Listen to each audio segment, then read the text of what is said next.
Welcome back, everyone. It's been a little while between videos. Last one was just a bit of a quick ride, and prior to that it was the overnight sort of one. So back in the sheds, Father's Day here in Australia, so happy Father's Day to all the dads out there. So I've done a few little odd jobs around, went out for brekkie with the family, and then I thought I'd play around with the motorbike. So got her up on stand. So I wanted to give my chain a really good clean. I've done some basic cleans of it and lubed it up, but more so a decent one. This is online, it's like $35, so $35 for this. They make these for push bikes and mountain bikes. So I thought I'd get the one specific for motorcycles I have as well now. It's just a little guard that folds apart and comes back together around your sprocket and protects everything. And then you can spray and clean, and it catches all the grime in a little container at the below as well. And then this is a probably a little chain cleaner. Again, $35. Looks a bit gimmicky, but I thought I'd give it a go. And basically inside, as it pulls apart, yeah, it's full of brushes. So sideways brushes, top brushes, front brushes, sideways brushes again, top, bottom. You can obviously take these out, move them around, sit them wherever you want.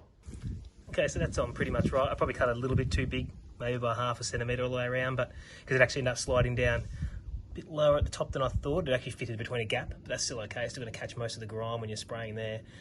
So it's got the Motul off-road cleaning kit. It comes with a version of that cleaner. So obviously you can do 3 sides. So to do the other side, you've got to twist around all different ways. And you've got a bit of a brush cleaner. So that's why I thought I'll try that tool. But it just comes with a cleaner. So a C1 clean and a C3 lube. So we'll have a bit of a go with the cleaner. See how clean it gets, and then we'll use the actual tool. Okay, so I've read how you're supposed to do it. I've cut a bit more off. It's still a bit crappy, to be honest. I think the other tool will end up being the one you use. But you sort of hold it when you want to move your chain. Spray, hold, move, spray, hold, move. So it still wants to ride and move a little bit, but we'll spray some cleaner on and see.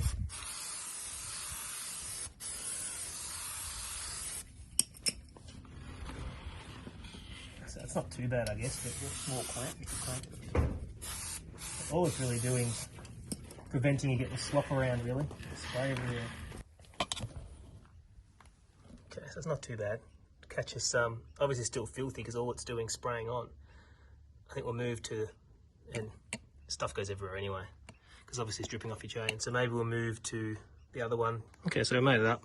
Pretty simple. Drain at the bottom, wire at the top, put your bottle at the top, sits on the chain, gets tethered, gets pulled through. I'm not sure why the extra one is on the bottom here, because it's really not needed, because it recommends 2 at the top. So we'll see. So we'll chuck that on the tick, and it gets tethered and held in place on the chain, and we'll see how we go. Okay, so the device here, you've got to cut these white brushes so that they don't overlap fully and have space for the chain. They're all done now, so similar width, so that should work good. So that ends up sitting like that. And actually, so you can see it's already on the sides of the chain now. The right width, so it'll rub perfectly, and especially once we wedge the rest of it on. So it'll end up sitting probably about here. So we'll get it all set up. Okay, so that's her fitted on. Just has a little rubber strap that goes around the back. You got your drain here. We'll put a little bucket there. And this is where we're going to fill. Now we just hook in here these hooks with this, and we can retain it. So we'll set that up now. We're ready to go. So we'll see how it does go. It's strapped around here. It's retained with this little gives you some string and some hooks and everything. But depending how, it's pretty tight on here, and pulling at any angle makes it want to twist itself. So it might be that you actually hold your hand here as you do some spinning. We'll see how it does go. It might loosen up once the brushes have worn down a little bit and they've got some lubricant on them. It's a bit stiff at the moment, so we'll see how she goes. Okay. Very yucky liquids there. Might wedge that up in there. Wedge that there for now. It's actually easy to hold it a little bit, really. Squeeze it a little bit. You actually hold it perfectly there. This just rubs along the chain, but that's retained pretty well there. You can see it's just coming out black. It's really cleaning it down well.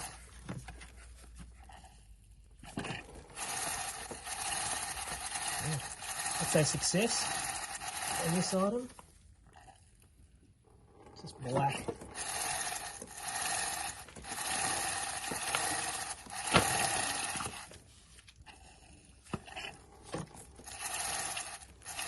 This is cleaning the chain down beautifully. And now that little bit of string and that's working, now that's sort of worn out a bit, worn the rubbers down a little bit.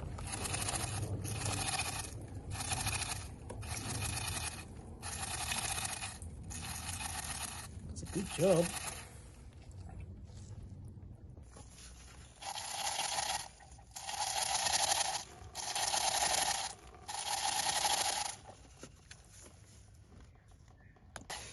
Retaining string setup sort of works. You can just see the colour of that stuff still coming out of there.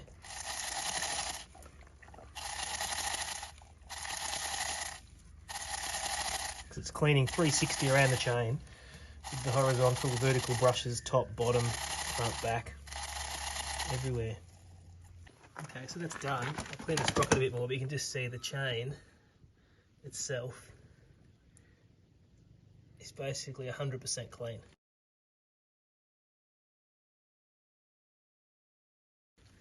It's absolutely spotless. So you can see in here, it's taken everything out of the chain. There's not a spot of anything anywhere. That's quite good. It's obviously cleaned all the sprocket in the process, so this is all soft. I can just wipe this off, which I'll spray that off with my cleaner, and we're good to go. Very impressive. So just Amazon or this was eBay, I think, $35. Worked quite well. So now we'll go back to this device on, which I guess is good for putting your lube on, because it'll stop you shooting anything onto your caliper, because you don't want to lubricate your caliper on the other side, so your rotor and calipers. So we'll put that back on, and then we'll spray the lube on after we clean down the sprocket a little bit with a bit more. So it obviously brushes the brushes a certain way, so there's nothing stopping you next time you use it.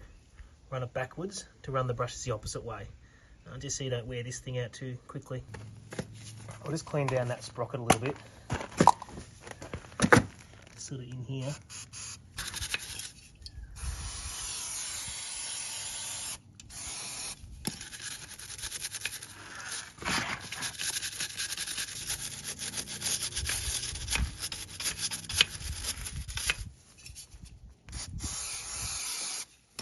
So that's coming up clean. We'll do that for another minute or so.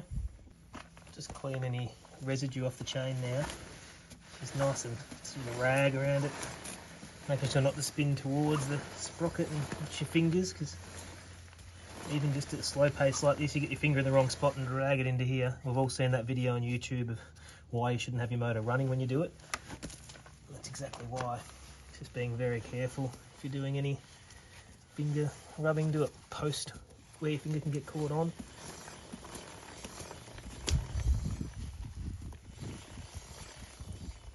She's looking quite good now, as you can see in here. Remember how bad it was. Now I've got a completely clean chain, completely clean sprocket. It's perfect all the way along, all nice and clean.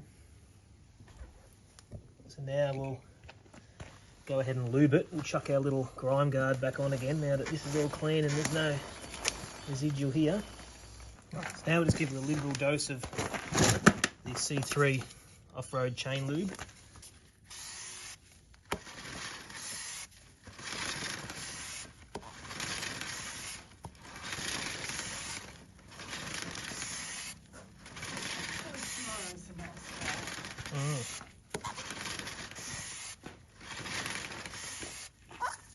That should soak in. Obviously you leave this overnight until next ride really, so a decent amount in there now.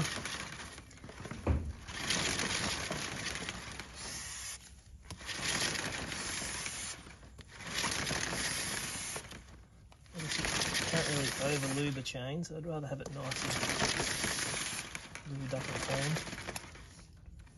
So that's looking pretty good, getting in everywhere.